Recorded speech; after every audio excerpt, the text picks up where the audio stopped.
Welcome back to my channel modern தமிழச்சி. எல்லாரும் சூப்பராக இருக்கீங்க அப்படின்னு நம்புகிறேன். இன்றைக்கி வந்து ஒரு 3 நாள் எடுத்த விளாக் தான் உங்கள் கூட ஷேர் பண்ணிக்க போகிறோம். ஸோ ரொம்பவே இன்ட்ரெஸ்டிங்காக இருக்கும், ஸ்கிப் பண்ணாமல் பாருங்கள். Friday morning school day routine தான். காலையிலே வந்து குக்கிங் ஒர்க்கை ஸ்டார்ட் பண்ணிட்டேன். இன்றைக்கி வந்து பச்சைப்பயிறு குழம்பு வைக்கலாம் அப்படின்னு சொல்லிட்டு குக்கரில் கொஞ்சமாக பச்சைப்பயிறு வந்து அளந்து சேர்த்துட்டு லைட்டாக ட்ரை ரோஸ்ட் பண்ணிக்கிறேன். பயிறு வறுக்கும் போது ஒரு மாதிரி நல்ல மனம் வரும். அந்த டைமில் நம்ம அடுப்பு ஆஃப் பண்ணிவிட்டு கொஞ்ச நேரம் சூடு அப்படியே ஆற விட்டுட்டேன். அதுக்குள்ளேயும் குக்கிங்க்கு தேவையான பொருள் எல்லாமே ஃப்ரிட்ஜில் இருந்து எடுத்து வெளியே வச்சுக்கிட்டேன். ஸோ இப்போ சூடு நல்லா ஆறிடுச்சு. அதுக்கப்புறமா இதை ஒரு 3 டைம் நல்லா வாஷ் பண்ணி எடுத்துக்கலாம். வாஷ் பண்ணதுக்கப்புறமா பருப்பு மூழ்கிற அளவுக்கு தண்ணி சேர்த்துட்டு 2 பச்சை மிளகாய், கொஞ்சமாக பூண்டு, பெருங்காயத்தூள், மஞ்சள் தூள் இதெல்லாம் சேர்த்துட்டு குக்கர் க்ளோஸ் பண்ணி ஒரு 4 விசில் பக்கம் விட்டு எடுத்துக்கலாம்.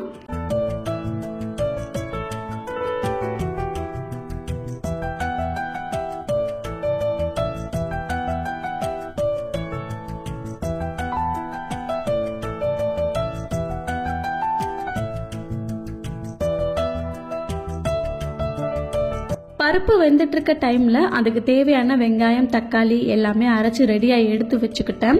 அதுக்கப்புறமா இன்னைக்கு பிரேக்ஃபாஸ்ட்டுக்கு ராகி சேமியா தான் ரெடி பண்ண போகிறேன். எனக்கும் சஷுக்கும் மட்டும்தான். ஹஸ்பண்ட்க்கு மார்னிங்லேயே கொஞ்சம் பழைய மாவு இருந்தது, அதுலேயே வந்து அவங்களுக்கு தோசை ஊற்றி கொடுத்து விட்டுட்டேன். ராகி சேமியாவை கொஞ்சமாக மூழ்கிற அளவுக்கு தண்ணியில் கொஞ்ச நேரம் ஊற வச்சுருக்கேன். ஒரு 5 நிமிஷம் பக்கம் கரெக்டாக ஊறட்டும். அதுக்குள்ளே இங்கே இட்லி பாத்திரத்தில் தண்ணி ஊற்றி வச்சுட்டேன் கொதிக்கட்டும் அப்படின்னுட்டு.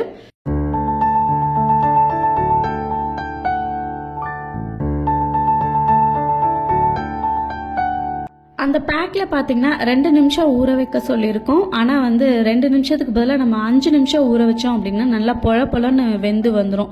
ஸோ 2 நிமிஷங்கிறது வந்து சீக்கிரமாக வேகாது, ஒரு மாதிரி வரையாக இருக்க மாதிரி இருக்கும். அதனால் வந்து நான் ஒரு 5 மினிட்ஸ் வந்து ஊற வச்சுட்டு அதுக்கப்புறமா ஸ்டீமர் பிளேட்டில் சேர்த்துட்டு தண்ணி இந்த பக்கம் இட்லி பாத்திரத்தில் நல்லா கொதிச்சிருச்சு. ஒரு 5 மினிட்ஸ் மட்டும் நம்ம ஸ்டீம் பண்ணி எடுத்துக்க வேண்டியது தான். இந்த பக்கம் பிரேக்ஃபாஸ்ட்டுக்கு அப்புறம் குழம்புக்கு தேவையான வெங்காயம், பச்சை மிளகாய், தக்காளி எல்லாமே கட் பண்ணி ரெடியாக எடுத்து வச்சுக்கிட்டேன். இப்போ குழம்பு எப்படி வைக்கிறதுன்னு பார்க்கலாம். அடுப்பில் ஒரு பேன் வச்சுருக்கேன். தேவையான அளவுக்கு ஆயில் சேர்த்துட்டு கொஞ்சமாக கடுகு, 1/4 டீஸ்பூன் சோம்பு, கறிவேப்பிலை எல்லாமே சேர்த்து நல்லா பொரிய விட்டதுக்கப்புறமா வெங்காயம் சேர்த்துக்கிறேன். நான் இன்னைக்கு சின்ன வெங்காயம் ஒரு 10 சின்ன வெங்காயத்தை கட் பண்ணி சேர்த்துருக்கேன்.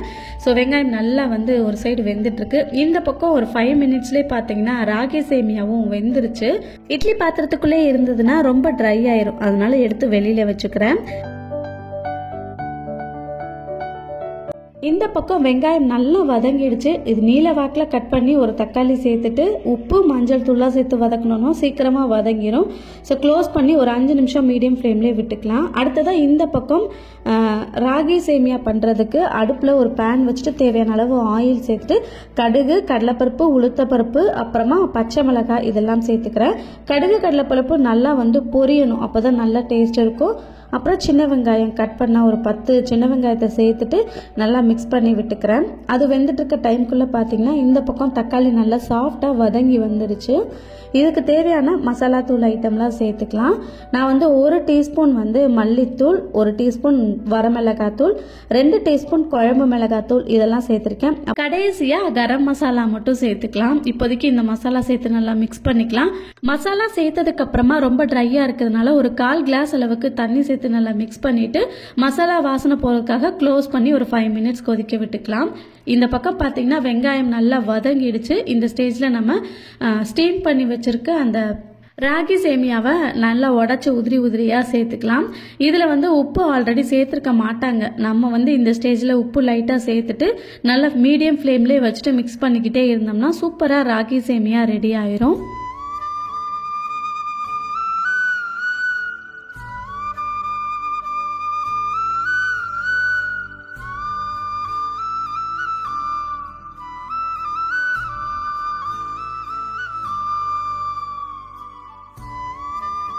இந்த பக்கம் நல்லா பச்சை பயிறு ஒரு 4-5 விசில் பக்கம் விட்டு நல்லா கொஞ்சம் குழைவாக இருக்கிற மாதிரி எடுத்துக்கிட்டேன். எனக்கு வந்து நல்லா குழைவாக இருந்தால் தான் அந்த கிரேவி வந்து டேஸ்ட்டாக இருக்க மாதிரி இருக்கும்.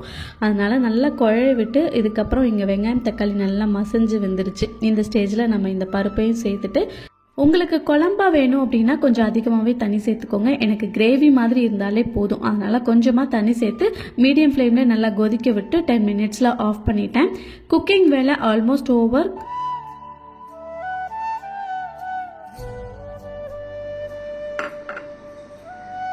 இதுக்கப்புறமா சசுக்குட்டியெல்லாம் ஸ்கூலுக்கு அனுப்பி விட்டுட்டு குட்டி தம்பியும் நல்லா தூங்கிட்டு இருக்கான். அதுக்குள்ளேயே நான் ரெஃப்ரெஷ் ஆகிட்டு வந்து என்னோட பிரேக்ஃபாஸ்ட்டை நான் எடுத்துக்கிட்டேன். எனக்கு வந்து இன்னைக்கு ராகி சேமியா பண்ணிட்டு இதில் ஸ்வீட் போட்டு தான் சசுக்கு வந்து கொடுத்தேன். பட் எனக்கு வந்து சும்மா அப்படியே வந்து சாப்பிட்டுக்க போகிறேன். இதுக்கு தேங்காய் சட்னி நல்லா சூப்பரான காம்பினேஷன். பட் இன்னைக்கு காலையில் டென்ஷனில் இதெல்லாம் பண்ணலை. சும்மா சுகர் தொட்டே கொடுத்துடலாம் அவனுக்கு அப்படின்னு சொல்லிட்டு கொடுத்துட்டேன். எனக்கு இப்படி சாப்பிட்டா தான் பிடிக்கும்.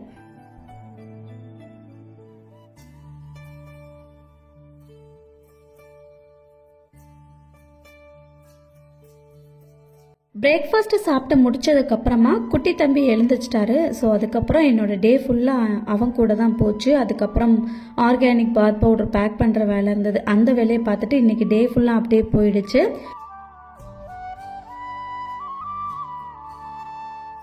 த்ரிஷன் குட்டி இப்போ எல்லாம் தவழ்கிறதுக்கு நல்லா மண்டி போடுறாரு. பட் மூவ் பண்ண தெரியல. நான் வந்து அப்பப்போ சொல்லி கொடுத்துட்டு இருந்தேன்.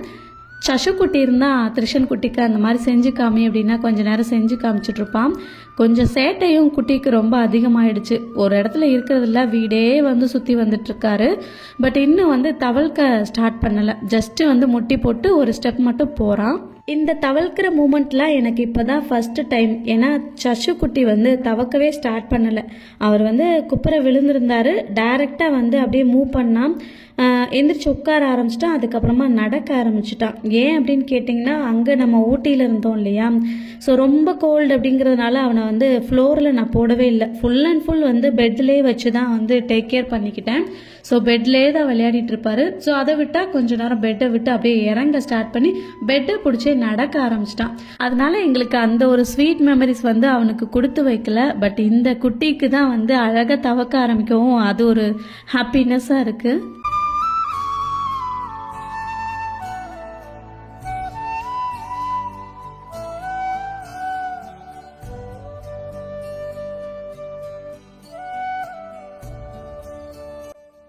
பச்சைப்பயிர் கிரேவிக்கு சைடிஷ் எதுவுமே நான் வைக்கல. அப்பளம் தான் பொரிச்சுக்கிட்டேன், அதாவது வடகம் பொரிச்சுக்கிட்டேன். ஸோ இந்த பச்சைப்பயிர் கிரேவியை ட்ரை பண்ணி பாருங்கள். இதுக்கு மேலே ஒரு டீஸ்பூன் நெய் ஊற்றி சாப்பிட்டிங்கன்னா அவ்வளோ சூப்பராக இருக்கும்.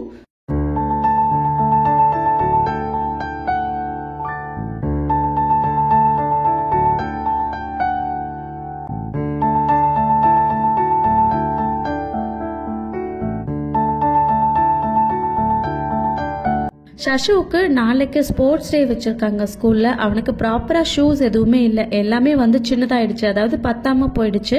அதனால சரி ஒரு ஷூ வாங்கிட்டு போகலாம் அப்படின்னு சொல்லிட்டு ஈவினிங் ஒரு 7 மணிக்கு மேலே கடைக்கு வந்து ஷூ வாங்கிட்டு போனோம். குழந்தைங்களுக்கு ஒரு பொருள் வாங்குகிறோம் அப்படின்னா அவங்களோட சந்தோஷம் வந்து ஒரு எல்லை இல்லாததாக இருக்குது. சசு வந்து ரொம்ப ஆல்ரெடி வந்து ஷூ வச்சுருக்கான். பட் அதெல்லாம் பத்தலை. இன்னொன்று வந்து ரொம்ப பழசாக இருக்குது அப்படின்னு சொல்லிட்டு, நான் உனக்கு ஷூ வாங்கி தரேன், பட் எல்லா ஈவெண்ட்லேயும் நீ ஃபஸ்ட்டு வரணும் அப்படின்னு சொல்லிட்டு போய் அதை வந்து வாங்கி கொடுத்தோம்.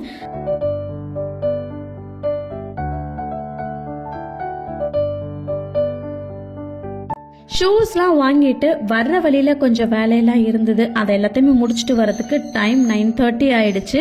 சரி ஒரேதான் வந்து ஹோட்டல்லே சாப்பிட்டுட்டு போயிடலாம். இதுக்கப்புறம் நீ வீட்டில் போய் ரெடி பண்ண அப்படின்னா ரொம்ப டிலே ஆயிரும், ப்ளஸ் எல்லா வேலையும் முடிச்சுட்டு தூங்க லேட் ஆயிடும் அப்படின்னு சொன்னதுனால வெளியிலே ஹோட்டலில் டின்னர் சாப்பிட்டுட்டு வந்தாச்சு. சரி வேலை தான் முடிஞ்சிருச்சு அப்படின்னு பார்த்தா கிச்சனில் அரிசி ஊற வச்சுருந்ததே நான் மறந்துட்டேன்.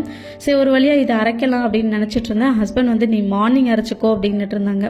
ஒரே தான் அரைக்கிறதுக்கு எவ்வளோ நேரம் ஆயிரும் அப்படின்னு சொல்லிட்டு அதையும் அரைக்க ஸ்டார்ட் பண்ணிட்டேன்.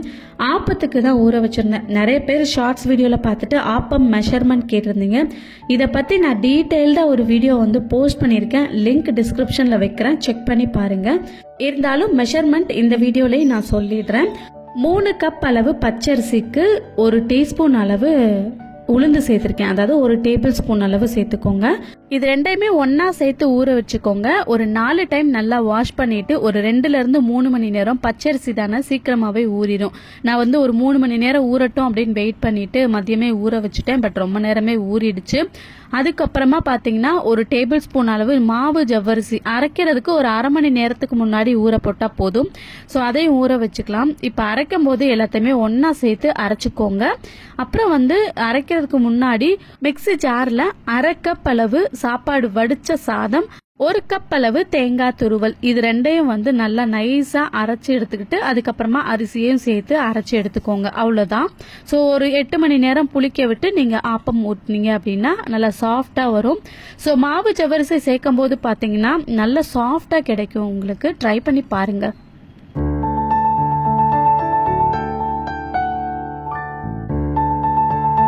முன்னாடி நாள் நல்ல வேலை அப்படிங்கறதுனால சண்டே மார்னிங் எல்லாருக்குமே லீவ் தான். ஸோ மார்னிங் எழுந்திருக்கிறதுக்கு ஒரு 8:30 பக்கம் ஆயிடுச்சு. ஸோ அதுக்கப்புறமா கடகடன்னு குக்கிங் ஒர்க்கை ஸ்டார்ட் பண்ணிட்டேன். இன்னைக்கும் வெளியில கொஞ்சம் வேலை இருக்கு. ஸோ அதனால பாத்தீங்கன்னா குக்கிங் ஒர்க்லாம் எதையுமே நான் வந்து டீட்டெயில்டா எடுக்கல. பிரேக்ஃபாஸ்ட்டுக்கு ஆப்பம் தேங்காய் பால் ரெடி பண்ணிட்டு டைரக்டா குக்கிங், மதியம் லஞ்ச் குக்கிங் பண்ற வேலையும் ஸ்டார்ட் பண்ணிட்டேன். மட்டன் குழம்பு அப்புறம் சிக்கன்ல செமி கிரேவி மாதிரி ட்ரை பண்ணியிருந்தேன். சூப்பரா இருந்தது.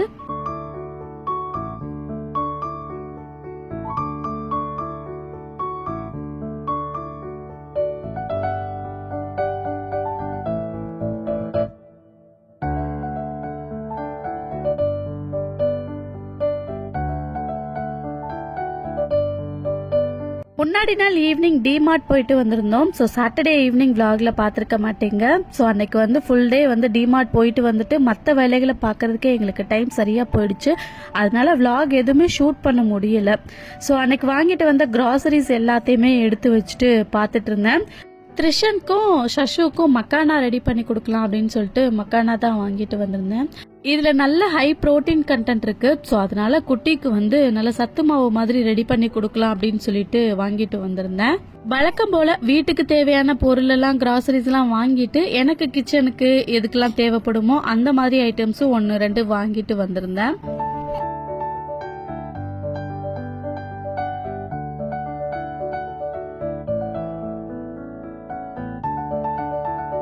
நல்ல செராமிக்ல ஒரு 2 டீ கப் ஒயிட் கலர்ல வாங்கியிருந்தேன். இது பாக்குறதுக்கே நல்ல கண்ணை பறிச்சது அந்த கடையில. சரி இதை வாங்கிக்கலாம்னு சொல்லிட்டு 2 வாங்கிட்டு வந்தேன். ஆல்ரெடி எல்லோ கலர் கப்ஸ் 2 பேர் கப்பிள்ஸா குடிக்கிற மாதிரி வச்சிருந்தேன் இல்லையா, அதுல ஒன்னு வந்து கிராக் விழுந்துருது. பட் கிராக் விழுந்ததுல வந்து சாப்பிடக்கூடாது இல்லையா.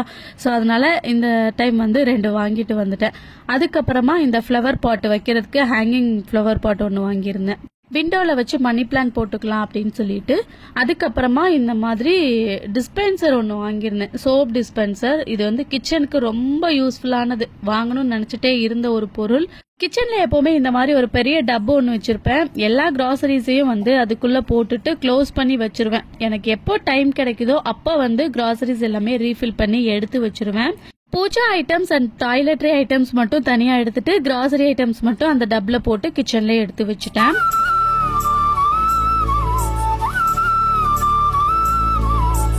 கிச்சனுக்கு ரொம்ப நாளா நான் வாங்கணும்னு நினைச்சிட்டு இருந்தது இந்த சோப் டிஸ்பென்சர் தான். ஸோ இது வந்து நமக்கு வந்து நிறைய இடத்த அடைக்காது. ஸோ அதுக்காகவே வாங்கியிருந்தேன்.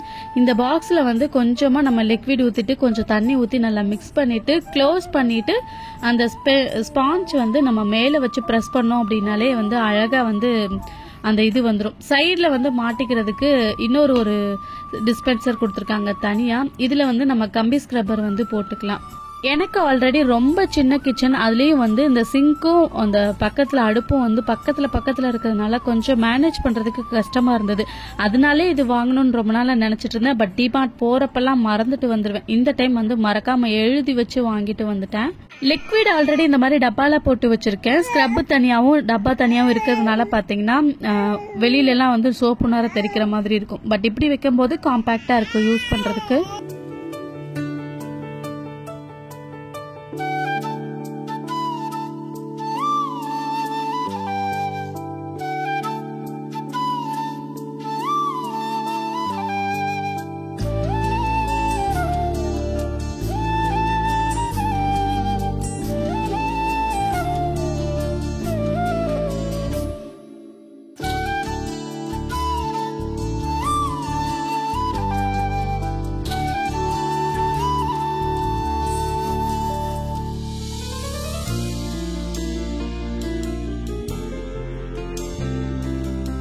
கிச்சனில் நான் இந்த வேலையெல்லாம் பார்த்துட்டு இருக்கும்போது தண்ணி வந்துட்டு இருந்தது. ஹஸ்பண்ட் வந்து செடி எல்லாத்துக்குமே வந்து தண்ணி விட்டுட்டு இருந்தாங்க.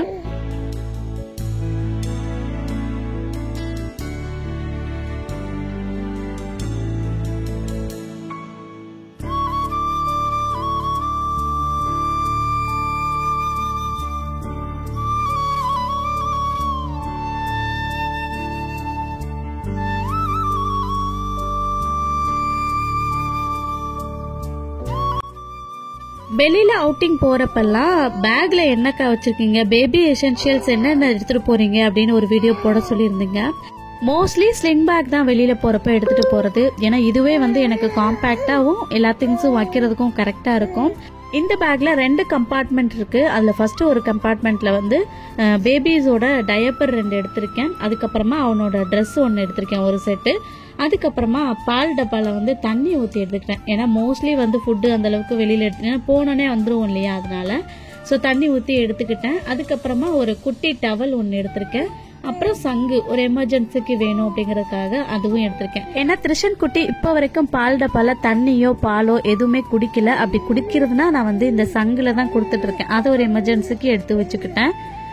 ஸோ இவ்வளோதான். பேக்ல இவ்வளோ திங்ஸ் வச்சுமே வந்து நல்ல ஸ்பேஷியஸா இருக்கு. அப்புறமா பேக் ஜிப்ல வந்து பாத்தீங்கன்னா ஒரு குட்டி ஜிப்பு கொடுத்துருக்காங்க. இதுல வந்து பேர் சொல்லாதது வச்சிருக்கேன். எமர்ஜென்சிக்கு ஏதாவது டைஜஷன் ப்ராப்ளம், ஏதாவது வயிறு வலி அப்படின்னா இது வந்து உரசி கொடுத்துக்கலாம், அதுக்கு வந்து வச்சிருக்கேன். எப்பவுமே ஹேண்ட்பேக்ல வந்து இது இருக்கும். ஸோ இவ்வளவுதான் என்னோட ஹேண்ட்பேக்ல இருக்கும். சப்போஸ் லாங் டிராவல் பண்றோம், ஊருக்கு போறோம் அப்படின்னா கொஞ்சம் பெரிய டோட் பேக் வந்து எடுத்துக்குவேன். ஸோ அந்த பேக்ல வந்து என்னென்ன எசென்ஸ் எல்லாம் வைக்கிறேன் அப்படின்னு சொல்லிட்டு இன்னொரு வீடியோல நான் வந்து போஸ்ட் பண்றேன்.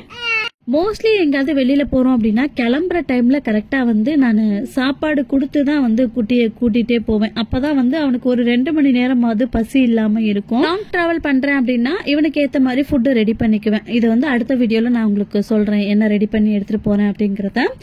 ஸோ சாப்பாடு கொடுத்துட்டு தண்ணி இல்லை பால் மட்டும் எடுத்துக்குவேன். அப்படி எமர்ஜென்சியாக பசிக்குது அப்படின்னா வந்து ஃபீட் பண்ணிக்குவேன். அதுவும் இல்லை அப்படின்னா வாழைப்பழம் வாங்கி வச்சுக்குவேன். அதுதான் ஹேண்டியாக இருக்கும் வாங்கி டக்குன்னு கொடுக்கறதுக்கு. ஸோ இதெல்லாம் கொடுத்துட்டு நாங்கள் வந்து இன்னைக்கு டிமார்ட்டுக்கு தான் கிளம்பிட்டோம். என்ன வாங்க அப்படின்னு பார்த்தீங்கன்னா முக்கியமான ஒரு பொருள், அரிசி மூட்டை தூக்க வந்து மறந்துட்டோம். சரி அதையும் வாங்கிட்டு வந்துடலாம்னு சொல்லிட்டு அகைன் வந்து அங்கேயே கிளம்பிட்டோம்.